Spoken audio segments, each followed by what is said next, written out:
یہ ویڈیو بھی پچھلی ویڈیو کا حصہ ہے. وہ ویڈیو کسی وجہ سے جو کٹ گئی تھی، تو اس کے اندر میں عادات اور بیماریوں کے بارے میں جو ہے وہ بتا رہا تھا.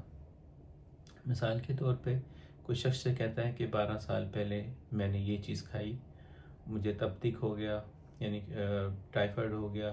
پھر اس کے بعد میں نے ڈاکٹر سے علاج کروایا اور وہی چیز جو تھی وہ میرے معدے میں اثر کی، میرے جلد پر چنبل نکل آئی. اس چنبل کا پھر میں نے علاج کروایا، پھر میں نے 3 مہینے دوائی کھائی، وہ میری چنبل ٹھیک ہوگی، ٹائیفائڈ ٹھیک ہو گیا. 3 مہینے کے بعد وہی چنبل دوبارہ واپس آ گئی.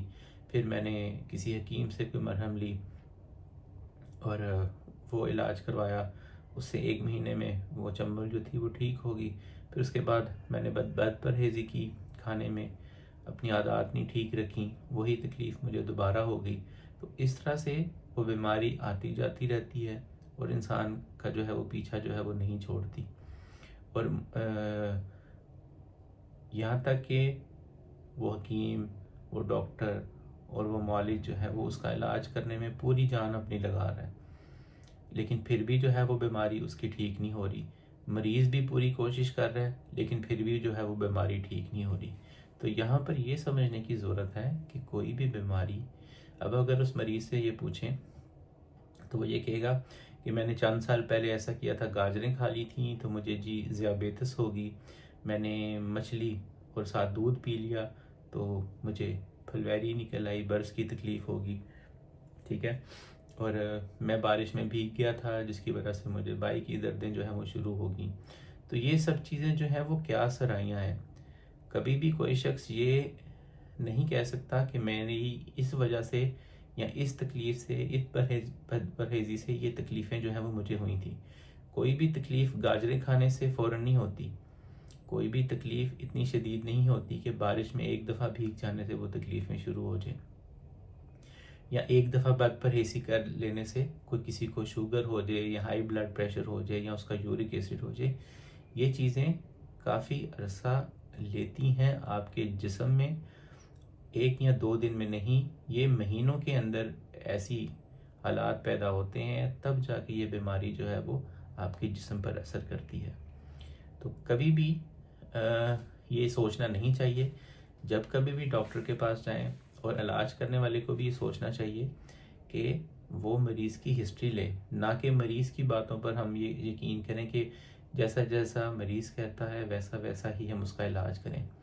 ڈاکٹر کو کویشچن کرنے کا مقصد ہی یہ ہوتا ہے کہ مریض کی ہسٹری پتہ کی جا سکے، اور زیادہ تر کیسز کے اندر یہی ہوتا ہے کہ مریض کے لیے وہ چیزیں اہم نہیں ہوتی. اور جب ڈاکٹر پوچھتا ہے کہ یہ تکلیفیں کہاں سے شروع ہوئیں، تب جا کے معلوم پڑتا ہے کہ وہ تکلیفیں اس کو نہیں تھیں، وہ تکلیفیں یا تو اس کے والدین کو تھیں، وہ تکلیفیں اس کے میاں سے اس کو ملی، وہ تکلیفیں اس کی جو گھر میں جس طرح کا ماحول ہے اس سے ملی، نہ کہ وہ اس لیے ملی کہ میں اپنا خیال نہیں رکھتی یا میں اپنا خیال نہیں رکھتا یا میں کھانا نہیں کھاتا. یا ایک بچہ جس کو مختلف قسم کی تکلیفیں ہیں، مثال کے طور پہ ایگزیما ہے، وہ غصہ کرتا ہے، وہ کبھی بھی یہ نہیں کہیں گے کہ یہ بچہ کمپیوٹر زیادہ دیکھتا ہے، موبائل زیادہ استعمال کرتا ہے تو اس وجہ سے تکلیفیں ہوئی ہیں. وہ کمپیوٹر زیادہ استعمال کرنے یا موبائل زیادہ استعمال کرنے سے نہیں ہوئی. اگر تو کمپیوٹر اور موبائل استعمال کرنے سے ہوتی، دنیا کے سارے بچے بیمار ہوتے. تو اس صورتحال میں وہاں پر کچھ ایسی چیزیں ہوں گی جو اس پیشنٹ کو، جو اس بچے کو، بڑے کو متاثر کر رہی ہوں گی.